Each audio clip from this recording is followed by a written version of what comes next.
Campo das Artes. Cultura no ar. Literatura, artes visuais e música. Campo das Artes. Cinema, teatro, dança e outras expressões. Campo das Artes. Apoio Unibis Cultural, o hub da cultura, do empreendedorismo criativo e das causas sociais na cidade de São Paulo. A Unibis Cultural tem uma programação diversificada para você que busca um espaço de reflexões, debates e trocas que preparam a cidade para o futuro. Siga a Unibis Cultural nas redes sociais e fique por dentro de tudo o que acontece na casa. Campo das Artes. Cultura no ar. Produção e apresentação, Jorge Vasconcelos. Olá, começa agora mais uma edição de Campo das Artes, o programa que conecta as manifestações artísticas e culturais ao campo. E o nosso convidado desta edição é o fotógrafo Cristiano Burmester, professor de fotografia na Pontifícia Universidade Católica de São Paulo, autor de vários livros. Cristiano, tudo bem com você? Muito obrigado pela sua vinda aqui ao Campo das Artes. Tá tudo ótimo, obrigado pelo convite. É um prazer estar conversando aqui com vocês e com os ouvintes também. Cristiano, essa edição ela marca então a introdução da fotografia, da pauta fotografia aqui em Campo das Artes. E eu gostaria que inicialmente você falasse um pouco da sua formação e da sua vinculação com a fotografia. Eu, na realidade, cheguei na fotografia porque ainda adolescente, sempre gostei de esporte, praticava natação e comecei a praticar mergulho. E quando eu olhava ali o ambiente marinho e assim por diante, eu fui me encantando com isso e um dia eu pedi de presente para os meus pais uma câmera fotográfica, daquelas descartáveis que você comprava ainda em banca de jornal, que para você revelar o filme quando ia ao laboratório, o rapaz vinha e quebrava a câmera e a gente falava, nossa, mas é assim mesmo e tal. Ele falava, não, é que essa é descartável. Você entendia o sentido do descartável, sim, né? O filme sobrava. E a partir da revelação dos filmes e quando eu recebi as cópias, eu percebi que as pessoas se interessavam naquilo que estava na fotografia. Talvez, muito provavelmente, porque elas não conheciam, não tinham mergulhado, então viam um peixe com uma cor diferente, viam ali uma esponja, né, que tinha uma forma diferente, e me perguntavam. E isso, para mim, trouxe algumas coisas, né, alguns benefícios, que, no fundo, me fez aprender a me comunicar melhor com as pessoas. Eu tinha um ponto de contato com elas e, a partir de ali, fui me desinibindo, enfim, lidando com a questão da comunicação melhor, isso ainda adolescente. E aí então, por conta disso, eu continuei lidando com a fotografia de uma maneira por hobby, bem amadora, mas quando cheguei ali na fase de ingressar num curso superior, eu entendi que a fotografia poderia ser uma profissão. E que eu já exercia o fazer fotográfico, não profissionalmente, mas eu já tinha um percurso ali. Então fui me desenvolvendo e por um tempo então aí eu expandi da fotografia submarina para fotografia de natureza e dali para reportagens, pessoas, e tive um percurso aí inicial de uns 10 anos dentro do jornalismo, fazendo reportagens e projetos documentais. Depois eu acabei expandindo esse processo para uma área mais comercial, mais publicitária. Então, revistas de comportamento, revistas femininas, de variedades e a publicidade também. Então, fui fazendo trabalhos de retratos, de empresas, de executivos e assim. E aí fui desenvolvendo, então esse percurso, fui me estabelecendo como fotógrafo profissional. Em algum momento, lá pelos meus 30 anos, também comecei a lecionar fotografia de uma maneira formal. Eu já fazia isso de maneira informal, alguns cursos livres e assim por diante, mas aí eu acabei desenvolvendo esse papel, essa carreira também de professor, que caminha em paralelo com a de fotografia e que ambas se complementam, às vezes uma atrapalha um pouco, depois ajuda, os dilemas da vida, mas é fotografia, e isso é muito legal, está dentro daquilo que eu queria ser, então é o que eu continuo fazendo até hoje, com todas as mudanças que a fotografia sofreu. Cristiano Burmester, você é autor de vários livros, 6 se eu não me engano, né? Você trouxe 3 títulos aqui para a gente poder observar. Um se chama Himalaia e 2 outros títulos que estão aqui sobre a mesa. Eles são complementares, é isso? Conhecendo o Mar do Brasil, litoral e ilhas, e conhecendo o Mar do Brasil, fauna e flora submarina. É isso mesmo. Começando por esses que falam do Mar do Brasil, eles são o resultado de muitas reportagens que eu fui desenvolvendo em conjunto com outros trabalhos que eu fiz em outras temáticas, mas que me deram a oportunidade de viajar, outras que eu fiz especificamente para publicações da área de náutica, da área de mergulho, de meio ambiente e ciência, então que fui a lugares ao longo da costa do Brasil e desenvolvi trabalhos documentais ali, por vezes fora d'água, então as praias, as dunas, as ilhas, as aves, por vezes de maneira subaquática, então a vida marinha mesmo, os costões rochosos, recifes de coral, como na região de Abrolhos. Então os livros se complementam, eles são um panorama dessa enorme costa litorânea que o Brasil tem, são quase 9.000 quilômetros, e que pela extensão tem uma diversidade bastante interessante, né? Quer dizer, lá no norte você tem um litoral que é recortado e sofre uma influência muito grande dos rios da bacia amazônica, o Amazonas principalmente, mas outros. Depois você tem o Nordeste, que tem menos rios, apesar de ter a foz do Rio São Francisco ali, que é muito importante. O Sudeste, com as montanhas que chegam na praia. E o Sul, que é um litoral de praias muito extensas, né? A maior praia do mundo está lá, são 600 quilômetros. Começa ali nas rochas ali de Torres, da praia de Torres, e vai até o Chuí em faixa de areia contínua. Então ou seja, é bem diferente. E obviamente que essa diversidade de vida animal, botânica, se apresenta ao longo, né, de toda essa extensão.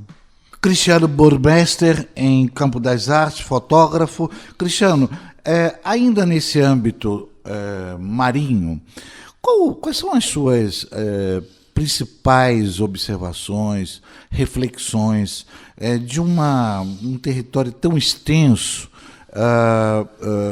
com uma vida, uma exuberância que é ímpar, né? Uma exuberância espetacular. Quais são aqueles pontos que sempre servem de farol, de lembrança para você? E se você também quiser, aproveitando, digamos, o elemento, se você quiser também alguma palavra sobre os rios no Brasil, e também de como, aparentemente, pelo menos, não sei se a maioria, porque são tantos, mas as águas do Brasil são muito maltratadas, né? É interessante, né? O país que tem a maior reserva hidrológica do mundo, né? Ou seja, o maior volume de águas do mundo está no Brasil. Não só por conta do Rio Amazonas, mas por tantos outros, né? O Rio Paraná, o Rio São Francisco, o Tapajós, enfim, são inúmeros, né, que compõem isso e que tem um volume que um rio desse só, muitas vezes, comportaria 3, 4, 5 rios da Europa inteira. Sim. Só para dar essa dimensão, né? Enfim, então acho que assim, tanto a parte fluvial dos rios quanto a parte marinha dos mares do Brasil é maltratada. Acho que é maltratada por alguns motivos. Eu acho que a relação do ser humano, aí não vou dizer do brasileiro, mas do ser humano com o meio ambiente natural é do uso e não na realidade da sua integração, né? Eu acho que tem uma questão interessante que logo a gente pode fazer um paralelo com a Amazônia, porque uma questão que eu acho que a gente aprende com os indígenas na Amazônia e com as comunidades tradicionais de caiçaras e outros habitantes do litoral brasileiro é do uso mais sustentável, ou seja, eu não posso esgotar aquilo. E nós hoje que estamos aqui já numa história de vida urbanizada há bastante tempo, nós nos distanciamos, né, desse contato com a natureza e perdemos essa relação de dependência mútua. A natureza está aí para ser usufruída, no bom sentido, e óbvio que o mundo cresceu, ela é uma fonte de recursos naturais, e existe maneira de você fazer um bom uso, um uso inteligente desses recursos, ou seja, para que ele não se esgote. E o que a gente vê em muitos momentos, essa falta de consciência de que isso pode se esgotar, né? Vamos lembrar que há poucos anos atrás a gente teve aqui racionamento de água na região de São Paulo, decorrente de muito também de um excesso de uso, não só por conta da cidade, mas da irrigação dos campos de cultura, que demanda muita água.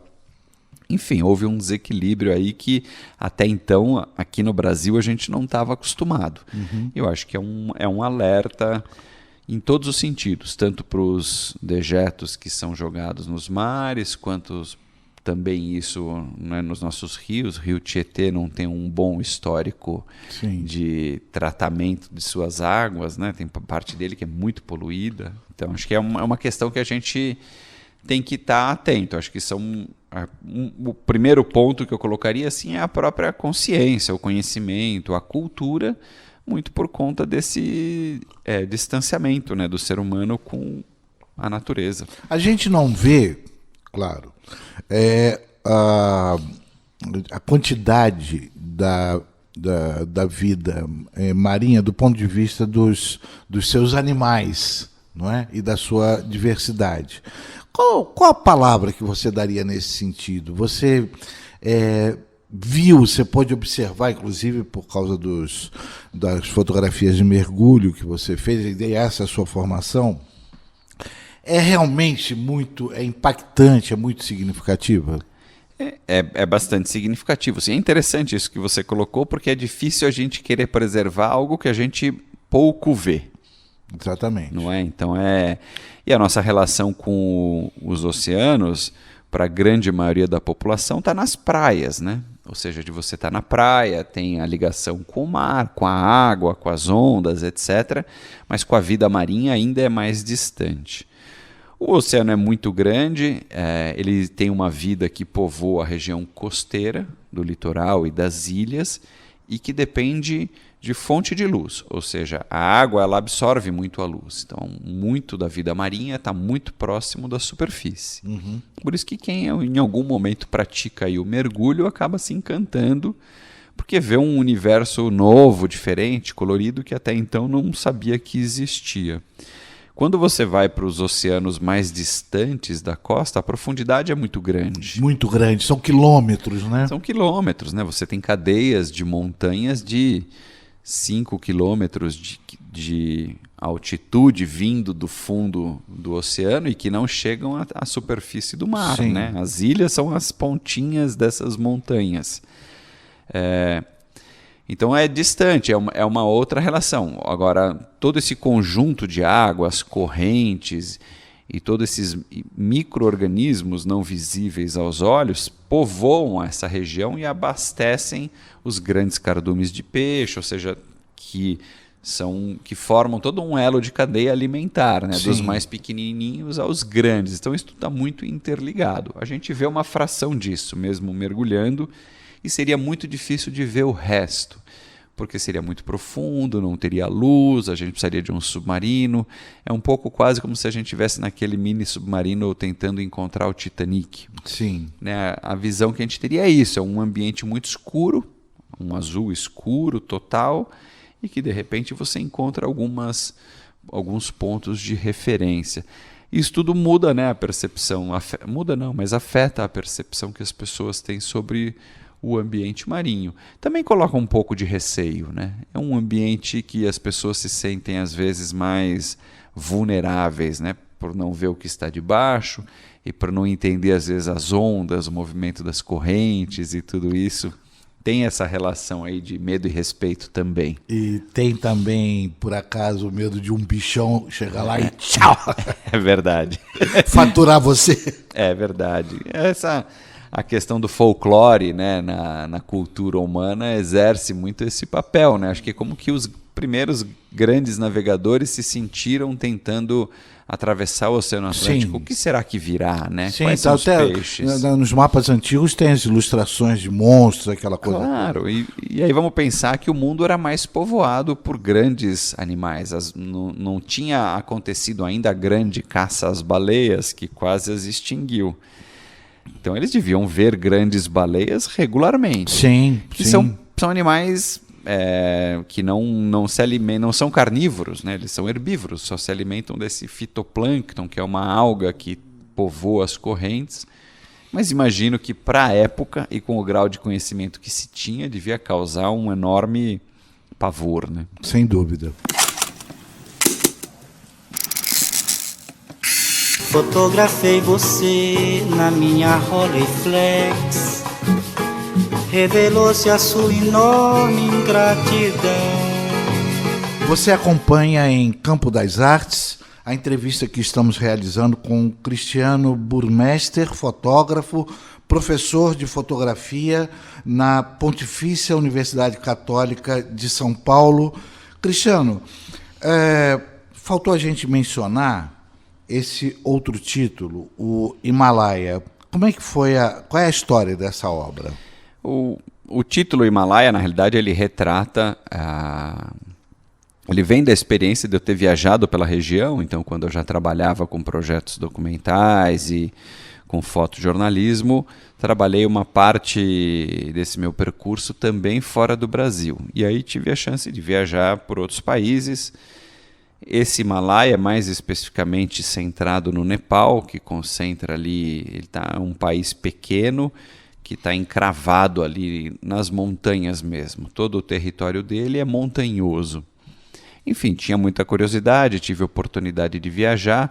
E o Himalaia tem uma questão interessante, que como o Himalaia é muito alto, ou seja, tem uma altitude média muito elevada, 6 mil metros, e além das montanhas acima de 8 mil metros de altitude, ele foi foi uma grande barreira geográfica para as migrações populacionais ao longo da história da humanidade, mais especificamente ali na Ásia. Então, de um jeito ou de outro, o que é interessante é que ele é habitado de maneira muito distinta do que acontece nos Andes e até nos Alpes, que é pouco habitado, se você compara com o Himalaia. Então, se você pensar, a Rota da Seda cruzava o Himalaia, a Rota do Sal cruzava o Himalaia, e assim sucessivos momentos de trocas comerciais em períodos longínquos aí na antiguidade e também um pouco depois. E então o que isso facilita é que você viaja pelo Himalaia de uma maneira muito autônoma, ou seja, você carrega sim seus equipamentos, suas roupas, etc. e tal, mas você pode ir de vilarejo em vilarejo através de uma caminhada ao longo de um dia, que é alto, 3 mil, 4 mil, 5 mil metros de altitude, e você se hospeda em casinhas, cabanas, que são desses moradores dessas regiões. E o que me chamou a atenção é que era muito nítido a diferença entre aquelas pessoas que viviam acima de 3 mil, 3.500 metros de altitude e aquelas que viviam abaixo. As que viviam acima tinham uma etnia predominantemente tibetana, chinesa, ou seja, dessa origem do platô tibetano. Aquelas que viviam abaixo tinham etnias predominantemente hindus de Bangladesh, ou seja, das planícies do rio Ganges. Cada um tem suas especialidades, os que vivem mais baixo, mais ligados à agricultura, os que vivem em mais altitude, mais ligados ao pastoreio. E era interessante, porque você tem ali o convívio entre origens religiosas diferentes, o hinduísmo e o budismo, esse convívio entre eles. Então, achei que era um universo muito rico para falar do homem na natureza, num ambiente muito hostil, na realidade, né? Porque é muito alto, faz muito frio. De um lado, você recebe o impacto das monções, né? As chuvas acabam no Himalaia. Quando elas vêm da Índia e tentam atravessar o Himalaia, elas não atravessam. Tanto que, quando você cruza as montanhas, o Tibete, e ali também a China, é um deserto. Enfim, então você vê todas essas questões. Em alguns lugares você só tem água no verão. Então você tem leitos de rio enormes, mas que no inverno você caminha por eles porque estão secos. E aí você fala, poxa, mas você foi no inverno? Sim, porque o comércio acontece no inverno, porque é mais fácil você levar os seus rebanhos pelo leito do rio, que é mais plano, do que pelas trilhas recortando a montanha. Então tem muitas coisas, isso me encantou, eu acabei retornando mais de uma vez. Tem um material que eu considerava bom para uma publicação, já tinha feito publicações em formato de matérias e assim por diante, e em um momento deu para organizar uma publicação em livro que está aí. Então ela conta um pouco esse histórico, fala do homem na natureza, num ambiente escasso em termos de recursos naturais, ou seja, onde a vida ali é difícil, mas as pessoas se adaptaram. E é interessante ver isso. Cristiano Burmester é autor de 6 livros, 3 aqui sobre a nossa mesa, recuperando os títulos: Himalaia, 1, Conhecendo o Mar do Brasil, Litoral e Ilhas, um segundo livro, e Conhecendo o Mar do Brasil, Fauna e Flora Submarina. Esses 2 que se complementam, o Conhecendo o Mar do Brasil, foram publicados pela editora Senac, não é isso? Justo. Himalaia... Editora brasileira. Editora brasileira, ok. Cristiano, uma questão que eu acho que a essa altura é importante para ouvintes, internautas, muito para mim também, é que você, pelo que se depreende dessa conversa, você, a pouco e pouco, você foi se, digamos, especializando no ambiente, no meio ambiente, para você fazer os seus registros. Ou seja, inclusive profissionalmente, imagino que muito por gosto também. Seria válido falar num fotógrafo especializado em meio ambiente? É justo isso? É justo, eu acho que é justo se a gente entender o meio ambiente não exclusivamente como o meio ambiente natural. Não, para as pessoas eventualmente não imaginarem que é uma fotografia exclusivamente da paisagem da natureza. Também e é parte relevante do trabalho. Mas acho que em todas as suas interlocuções, né? Acho que ali... se a gente der uma folhada pelo livro, vão ter algumas imagens que às vezes são até um pouco mais para uma linha mais abstrata, mais artes plásticas, porque aquele detalhe de uma planta ou de uma rocha, etc., que permite uma composição mais visual, livre do registro documental. Então tem isso. Tem a questão das pessoas dentro do ambiente, então do ser humano inserido ali. Então é o ser humano no meio ambiente, né? Quer dizer, esses livros não são de cidades, mas você mencionou que eu tenho outros livros, os outros têm a ver com o ambiente urbano. Um chama Brasil Urbano, o outro é um livro sobre o MASP e o outro sobre a Pinacoteca, ou seja, aquelas referências culturais que a gente tem e que congrega em acervos dentro desse espaço urbano e que a gente acessa para se inspirar, para espairecer e para entender como as pessoas sentem o mundo. Então, o fotógrafo de meio ambiente, sim, mas é óbvio que dentro da nossa conversa aqui, pensando na natureza e nesse ambiente que povoa o nosso planeta, eu acho que é justo, sim. Sim, perfeito. Essa pergunta prévia, eu quis fazê-la para exatamente abrir o espaço para que você possa refletir o tempo que você quiser, você possa falar da maneira que mais gostar, de como você percebe o país, o nosso país. Hoje, indiscutivelmente, a questão do ambiente, ele é central no nosso país, e todas as evidências dos debates, das discussões, das brigas, evidenciam isso, né? Então eu gostaria de saber como você pensa o nosso país desse ponto de vista, da sua atuação como fotógrafo um fotógrafo externo, um fotógrafo de ambiente, fotógrafo do meio ambiente. Legal. Eu acho que a primeira coisa, o Brasil é um país muito extenso. Então é difícil conhecer o Brasil inteiro, né? Ou seja, viajar pelo Brasil é um empreendimento. Né? Enfim, são 8 mil quilômetros. E caro. 8 mil quilômetros, leste-sul e leste-oeste e norte-sul, né? Ou seja, é realmente um empreendimento. Então, como esperar que as pessoas entendam e conheçam essa diversidade ambiental que está aí no Brasil? Acho que trazendo para a questão atual, quer dizer, que está hoje em evidência a Amazônia, acho que é um exemplo de como o brasileiro, então, entende o meio ambiente. Também vamos considerar que a colonização brasileira e o desenvolvimento urbano ele se deu primordialmente ao longo da costa.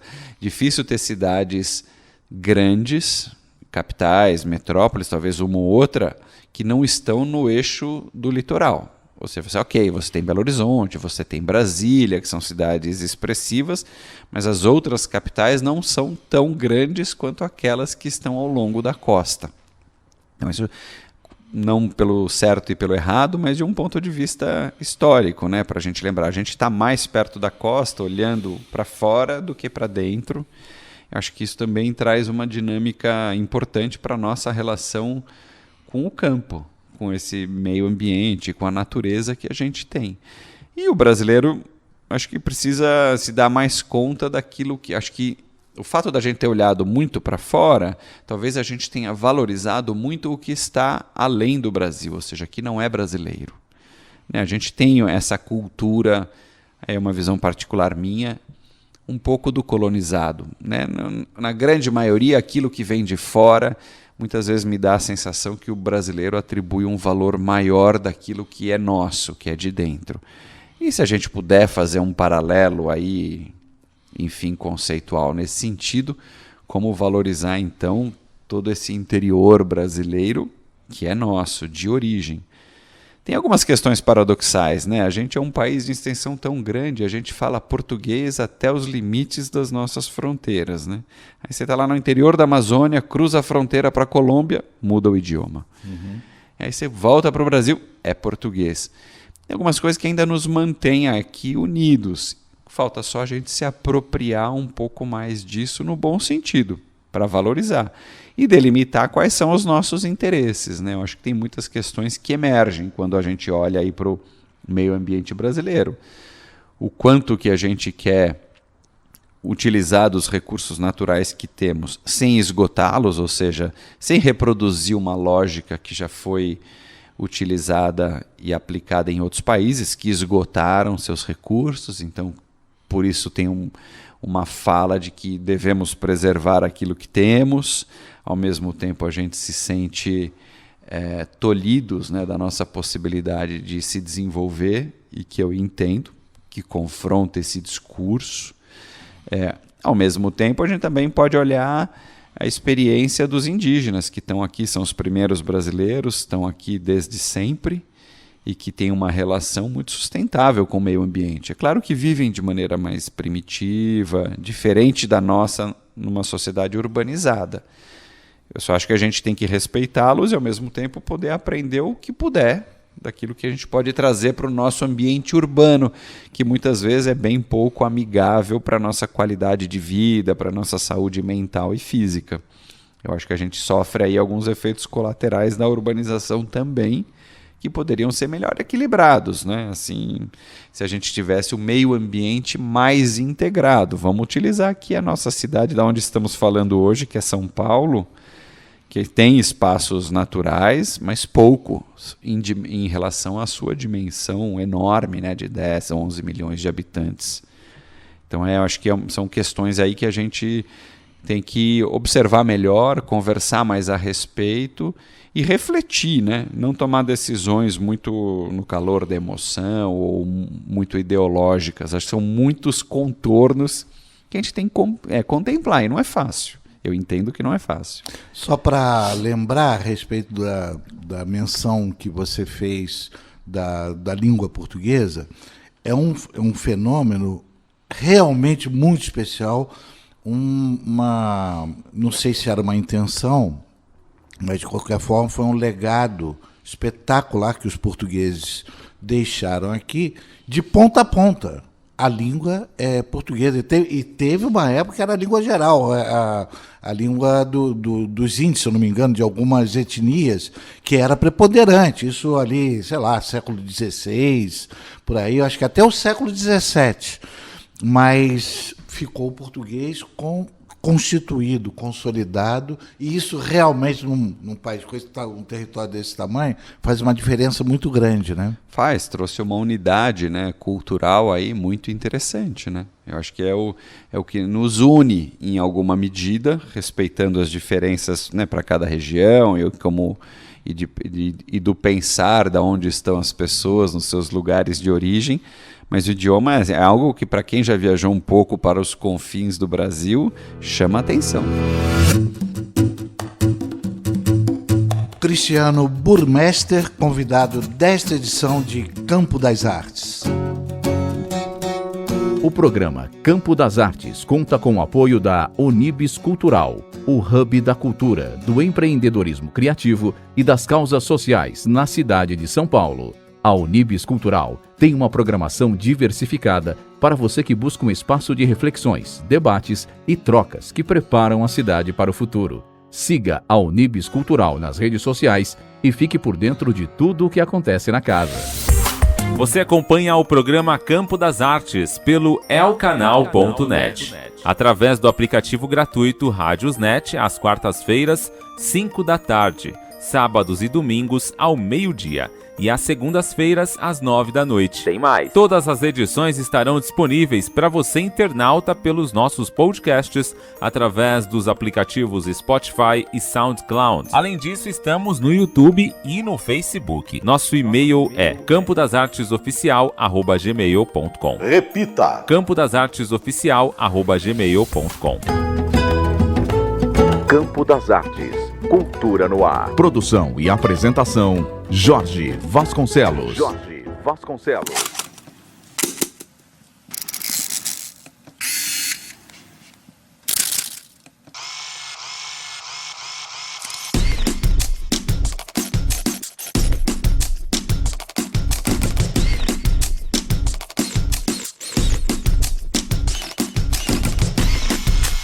Você acompanha o programa Campo das Artes e a entrevista que estamos realizando com o Cristiano Burmester, fotógrafo, professor de fotografia na Pontifícia Universidade Católica de São Paulo. Cristiano, eu acho que você abordou coisas que são essenciais hoje e certamente será um debate ou vários debates que vão ficar na linha de frente aqui no Brasil.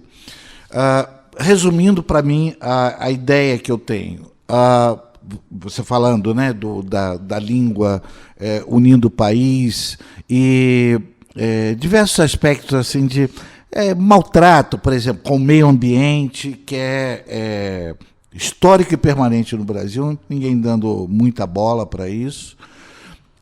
Só que ocorreu esse fenômeno da Amazônia, que ali tem um caldo de diversidade, de cultura, de debates, que é muito grande. Assim, uma opinião muito simples, né? Até, eu não diria simplória, que aí eu vou me desmerecer muito, mas ela é simples. Esse debate, ele sem trocadilho, ele pegou fogo por causa exatamente do interesse internacional naquele território brasileiro. De ter, inclusive, já se sabia, mas, enfim, ficou claro que há planos em relação a cuidar da Amazônia e aí a coisa fica diferente. Mas, então, eu queria ouvir de você uma palavra nesse sentido, e lembrando que determinados pontos eram aqueles que mais chamavam a atenção das pessoas, campanhas, inclusive, de determinados animais, o mico-leão dourado, se eu não me engano, o salvamento de baleias e assim por diante. Então havia já chamamentos para a questão do meio ambiente a partir de determinados animais ou determinados pontos do território brasileiro. Como é que daria para juntar isso, esse passado recente, com essa emergência do debate na Amazônia? Realmente eu acho que tem algumas questões, né? Se a gente pensar no movimento ambientalista no mundo, a gente olhar assim no século XX, eu acho que se a gente pegar a primeira metade do século XX, o que se tinha de ambientalismo é aquela coisa da descoberta.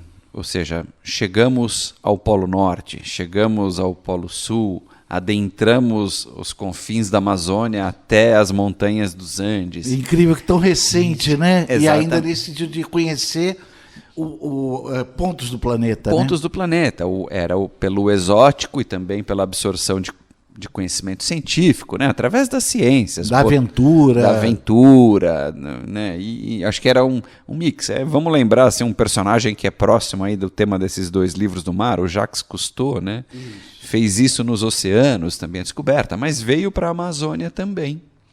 Teve uma grande expedição na década de 80, e isso foi transmitido nos nossos canais de televisão, fizeram publicações e tudo isso. Então tem uma questão aí.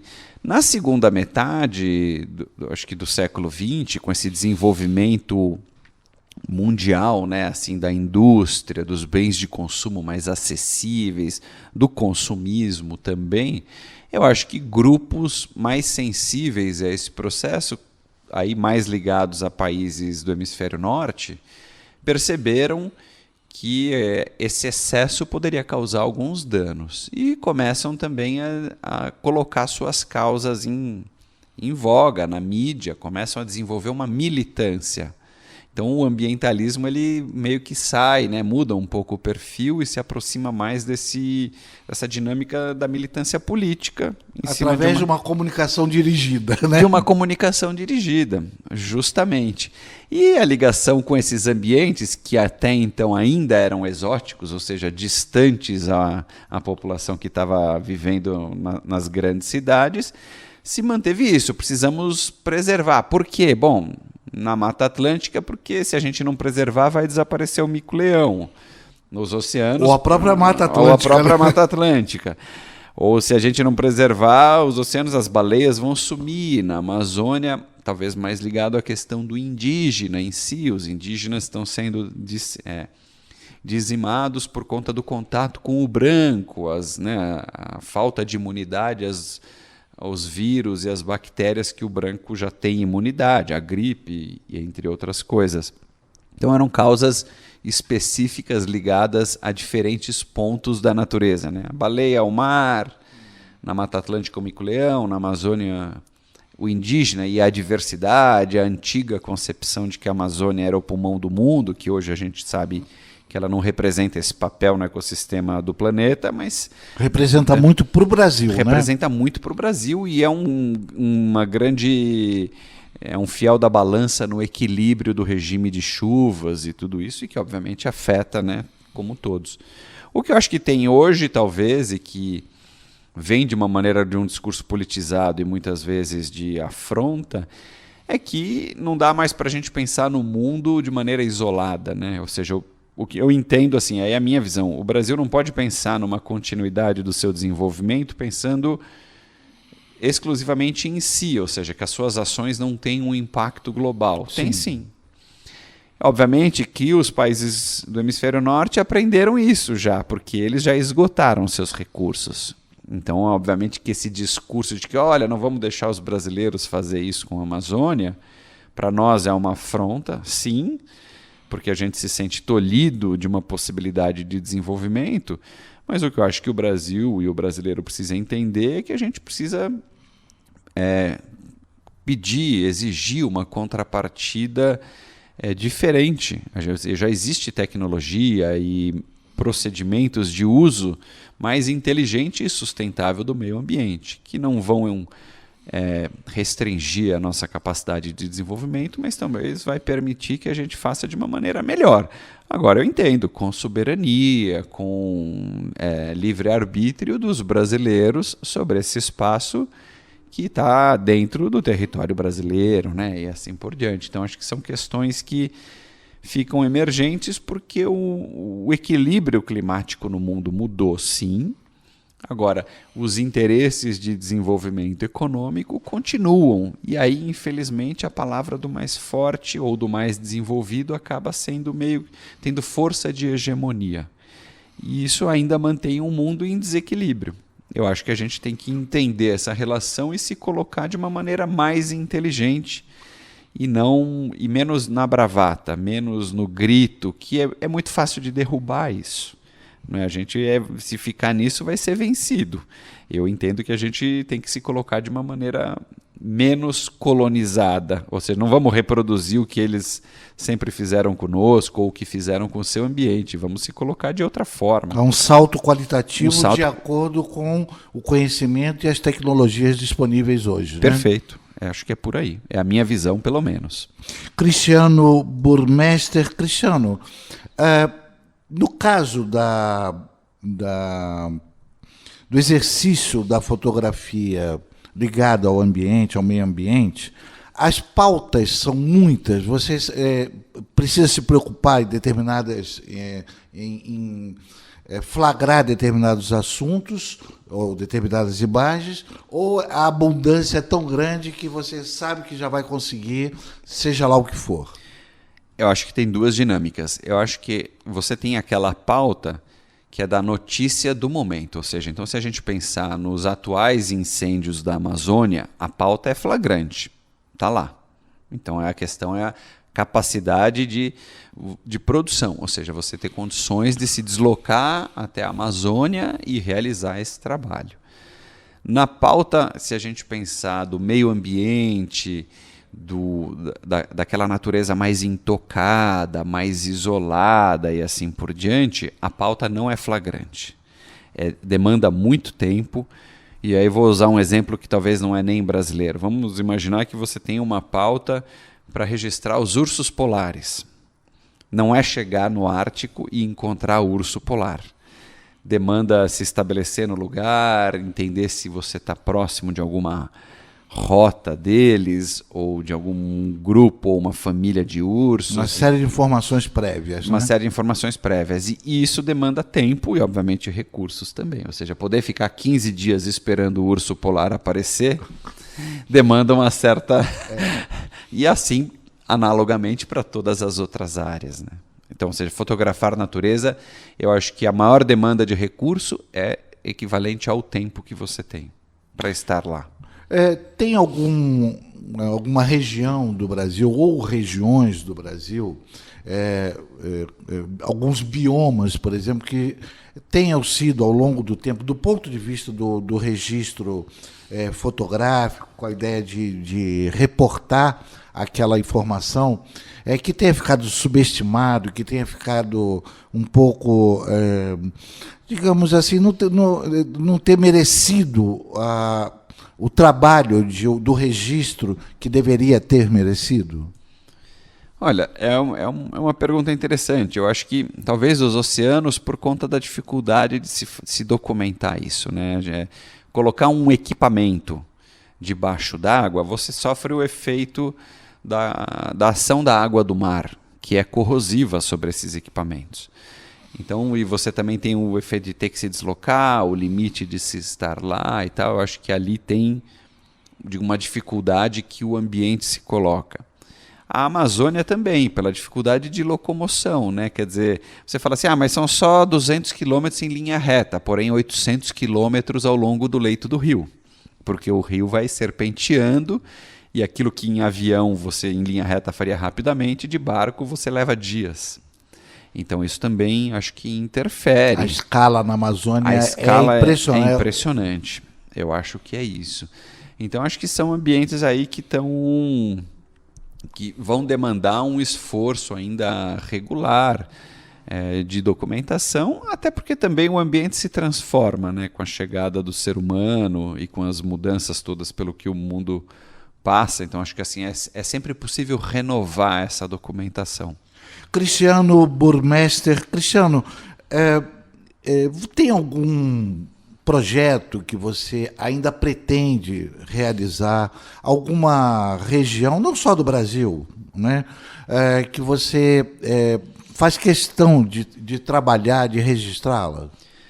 Eu acho que tem um projeto que já está em andamento, mas ainda falta uma complementação, que lida justamente com aquelas pessoas que vivem do ambiente marinho, ou seja, que estão ligadas a esse ambiente marinho, ou tem a sua sobrevivência ligada ao ambiente marinho. E quando eu falo isso, muitas vezes a gente pensa numa comunidade isolada, de pescadores, mas não só isso. Se a gente pensar, a gente tem militares que vivem em ambientes isolados para cuidar de um farol de sinalização marinha.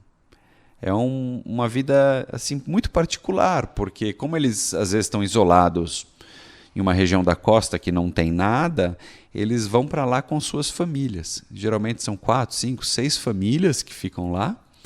Cada militar cuida de uma função, um é da eletrônica, um é da mecânica, um é da comunicação, um é da manutenção, etc. e tal. E as famílias estão ali no entorno, porque também se ficassem sozinhos, talvez interferiria na sanidade emocional, mental e tal. Então só para trazer um paralelo. Ou os petroleiros que ficam embarcados nas plataformas distantes da costa por 40 dias, assim, direto, ininterruptos, trabalhando lá. Você fala, ele está extraindo petróleo, mas é do mar que vem o petróleo ali, do fundo do mar, pelo menos no Brasil, né? Não vem do deserto, isso é na Arábia. Então acho que assim, tem alguns perfis muito interessantes que tem essa ligação com o meio ambiente e cada pessoa, com suas origens e com os seus trabalhos, tem uma visão específica do meio ambiente, né? Que é, ou seja, o seu ofício, a sua ligação com a natureza traz uma visão particular. Então a ideia desse projeto é isso, é mostrar essas diferentes visões que se complementam com aquelas populações de origem litorânea.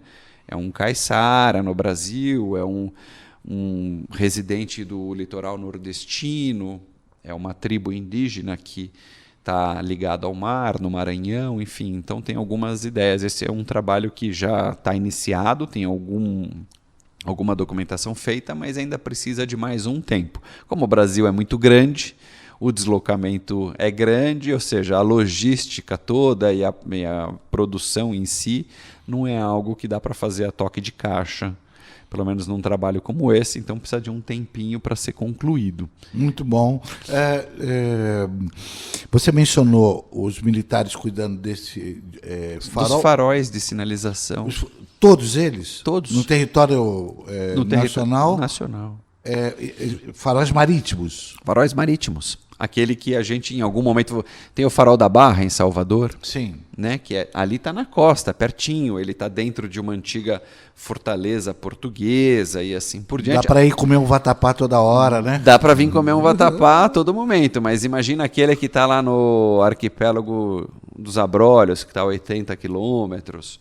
Ou aquele que está em Fernando de Noronha, um local paradisíaco. Mas vamos colocar assim o Farol de Preguiças, no Maranhão, que é isolado, ou o Farol de Mostardas, no Rio Grande do Sul, que está naquela faixa litorânea que eu falei de 600 quilômetros de areia. Quem fica lá e enfrenta o inverno, com aquele vento que, além da tempestade de névoa, tem a tempestade de areia? Não são lugares fáceis de se viver, mas são muito interessantes quando se vive. E é interessante que essas pessoas passam lá um período, depois voltam, são destacadas e tal. São histórias bem interessantes. Muito bom. Quando você mencionou esse aspecto, me ocorreu que talvez a comunidade brasileira, o grupamento, né, o setor, provavelmente com mais informações a respeito de informações importantes de determinada região inóspita, sejam os militares.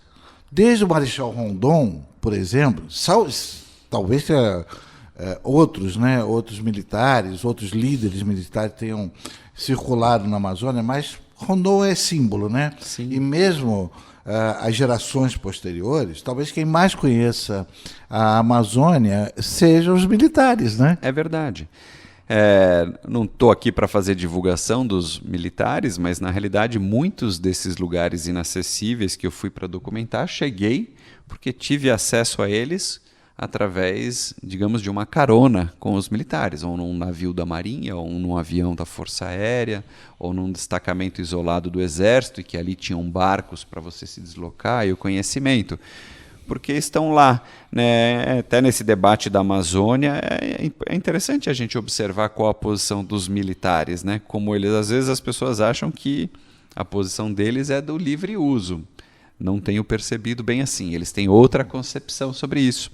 E o interessante é que é muito cautelosa, né? Cautelosa.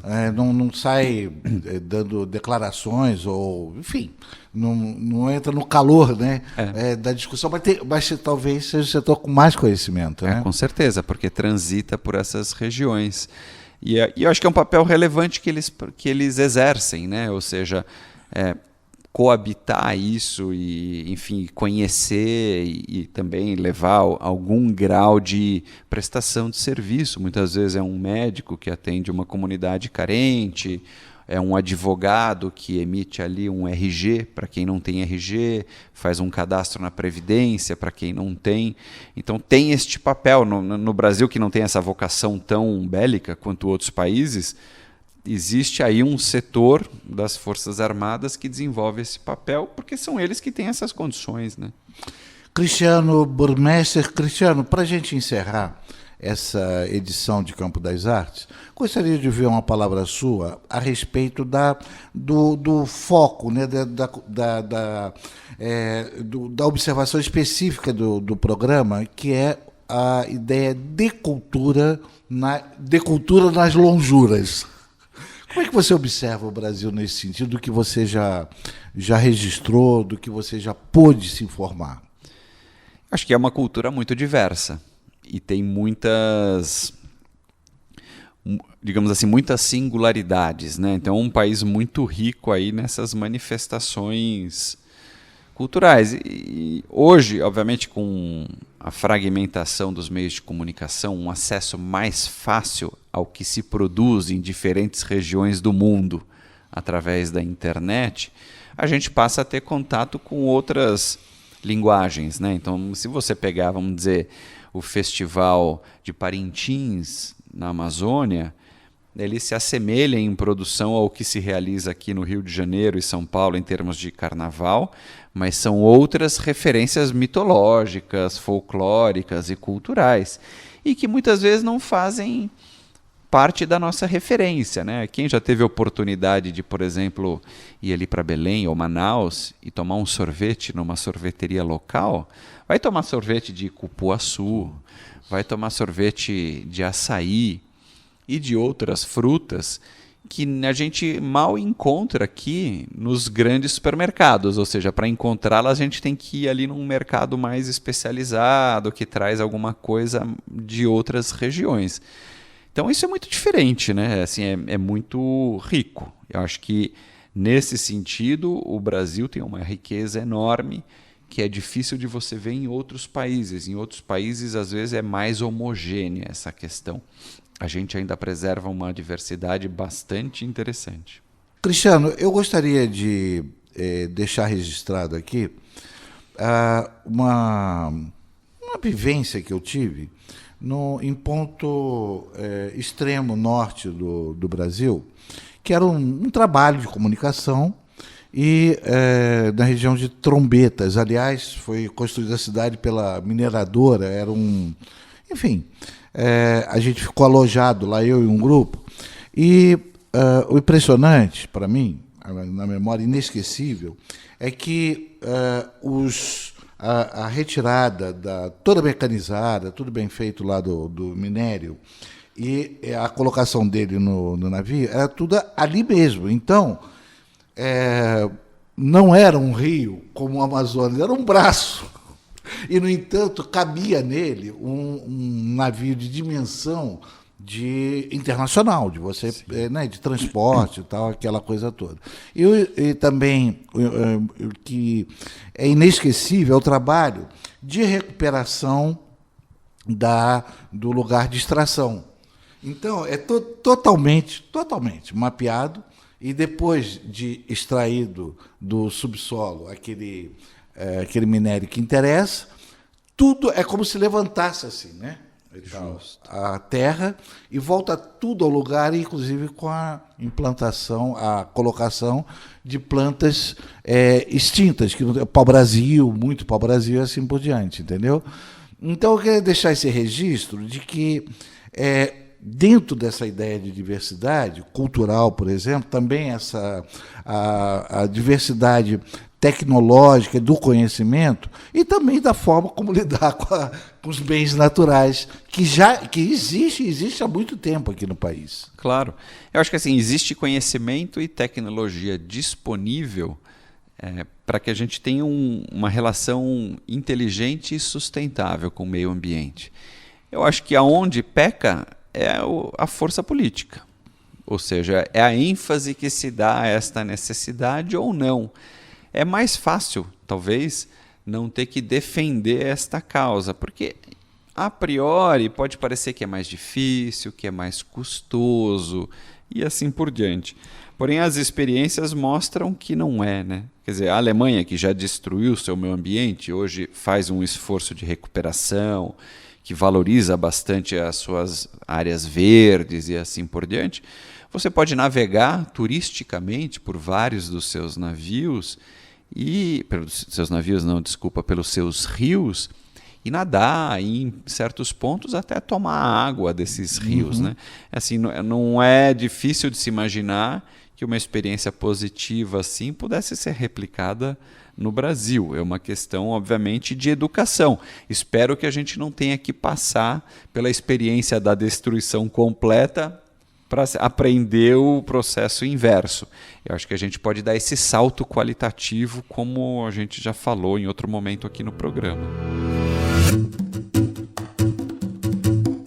Cristiano Burmester, fotógrafo, professor de fotografia na PUC São Paulo, muito obrigado pela sua vinda ao Campo das Artes.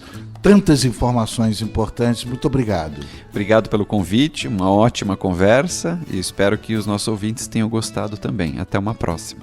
Até uma próxima. Campo das Artes fica por aqui e volta na próxima quarta-feira, a partir das 17 horas, com uma nova entrevista. Até lá.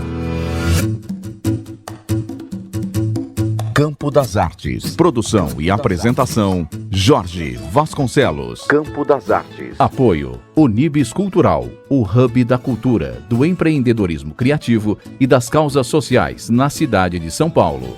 A Unibis Cultural tem uma programação diversificada para você que busca um espaço de reflexões, debates e trocas que preparam a cidade para o futuro. Siga a Unibis Cultural nas redes sociais e fique por dentro de tudo o que acontece na casa. Campo das Artes. Cultura no ar.